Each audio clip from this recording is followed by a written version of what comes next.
ભાવનગરના વર્તેજને રંગોળી ચોકડી પાસે પોલીસ સાથે ઝપાઝપીની ઘટના સામે આવી છે, જેમાં ચોકડી પર સર્જાયેલા ટ્રાફિક જામને હળવો કરવા ફરજ બજાવી રહેલા એએસઆઈ સાથે કાર ચાલક અને તેના ભાઈએ ઝપાઝપી કરી હતી।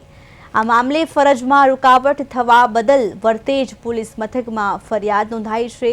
બોલાચાલીના સમયે તારા પટ્ટા ઉતરાવી દઈશ જેવી ધમકીઓ આપતા બંને ભાઈઓ સામે પોલીસ દ્વારા કાર્યવાહી કરવામાં આવી છે। આ સમગ્ર ઘટનાનો વિડીયો સોશિયલ મીડિયામાં વાયરલ થયો છે, જેથી આ મામલો વધુ ચર્ચામાં આવ્યો છે, જેને ધ્યાનમાં લઈને વર્તેજ પોલીસે કાયદેસરની કાર્યવાહી હાથ ધરી છે।